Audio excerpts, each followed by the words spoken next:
Kita telah temukan seluruh jenazah yang hilang. Walaupun ini baru bersifat perkiraan. Diperkirakan kemarin ada 63 jenazah yang tertimbun dalam reruntuhan bangunan Ponpes. Dan sekarang di area tersebut sudah rata dengan tanah dan sangat kecil kemungkinan masih ada jenazah di situ.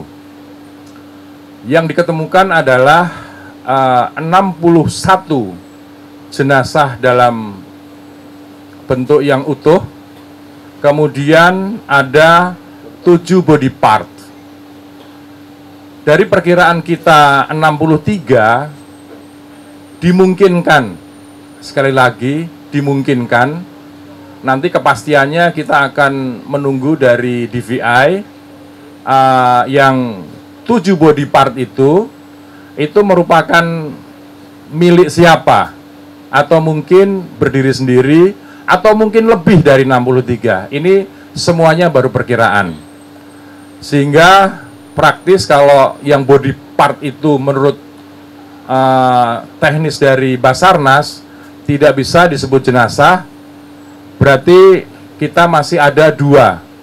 Tapi kami yakin ya, bukan berdasarkan ilmu pengetahuan dari Basarnas, yang 2 ini adalah body part 7 yang diketemukan, ya rekan-rekan sekalian.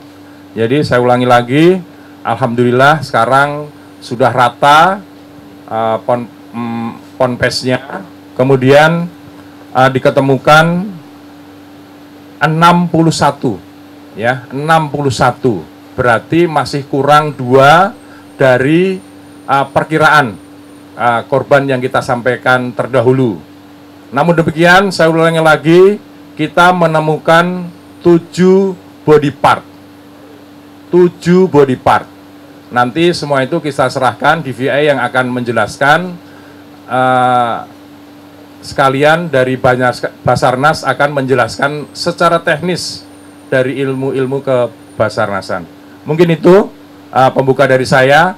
Silakan yang pertama dari Dirop, Bapak Laksamana Pertama Bramantyo, untuk menyampaikan temuan-temuan akhir.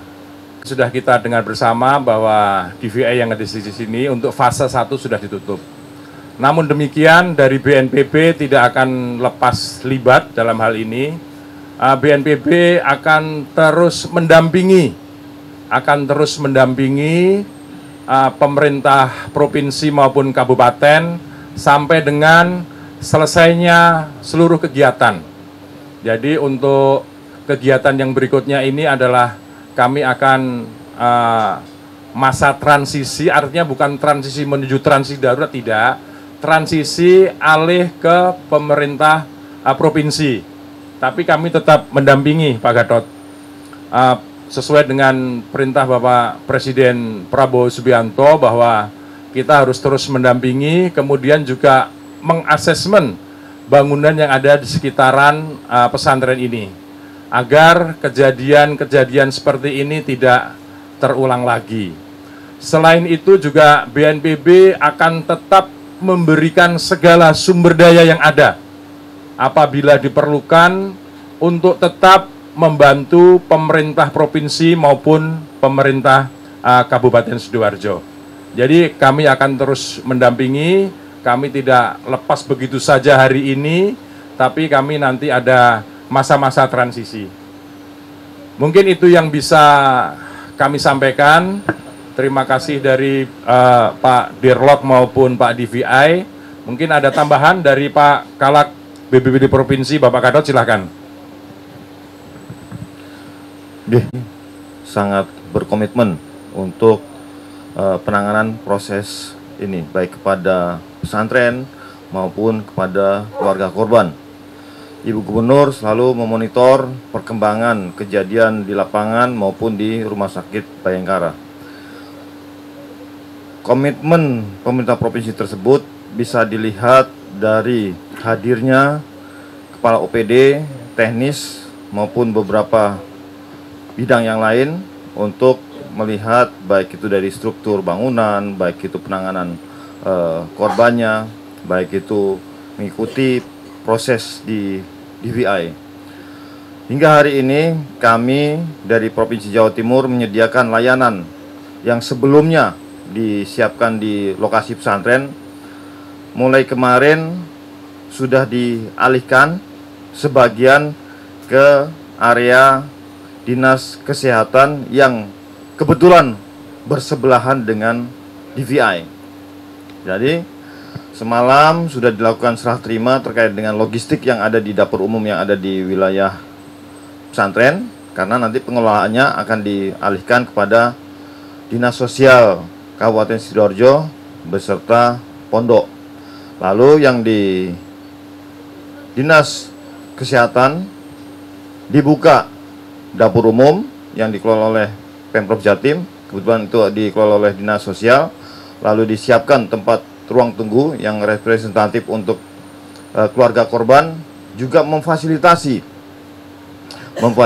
pemulangan jenazah dan mendampingi para korban hingga diterima oleh keluarga di rumah. Gubernur juga memberikan santunan kepada keluarga korban yang saat itu hadir dan menjemput jenazah. Itu beberapa hal yang sudah dilakukan oleh Ibu Gubernur sebagai bentuk komitmen beliau, dan pastinya dalam proses ke depan tadi yang disampaikan oleh Pak Deputi di transisi, kami terus ikut terlibat dan pasti minta support dan pendampingan dari teman-teman pusat, baik itu Basarnas, BNPB, ataupun pihak-pihak lain yang bisa mendukung kelancaran proses ini. Sekian, terima kasih. Ya, terima kasih Pak Gadot. Sekali lagi kami mengucapkan terima kasih kepada tim DVI dengan selesainya tahap 1 ini, kemudian Basarnas, kemudian dari Ibu Kepolisian, dari Kodim, tidak luput mungkin terima kasih yang tidak terhingga kepada Profesor Wiji ya, Profesor Muji dari ITS yang kami lihat dari awal sampai akhir tidak lelah-lelahnya mengarahkan operator alat berat, mengarahkan bagaimana cara pembongkaran gedung itu sehingga tidak merusak atau tidak membuat roboh gedung-gedung yang di sampingnya. Sekali lagi kami ucapkan terima kasih kepada seluruh pihak yang membantu pelaksanaan evakuasi di Pondok Pesantren Sidoarjo ini. Tapi kami tetap masih akan mendampingi Pak Kalak BPBD di provinsi maupun yang Kalak BPBD Sidoarjo. Anda tidak sendiri, kami akan selalu bersama Anda, ya. Ingat, Anda tidak sendiri, kami akan selalu mendampingi pemerintah daerah. Mungkin itu yang bisa sampaikan. Sebelum ditutup, mungkin ada pertanyaan dari media terkait dengan kegiatan hari ini. Cukup jelas ya, sangat jelas. Baik, terima kasih. Dengan berakhirnya rakor ini, saya ucapkan terima kasih sekali lagi. Wassalamualaikum warahmatullahi wabarakatuh.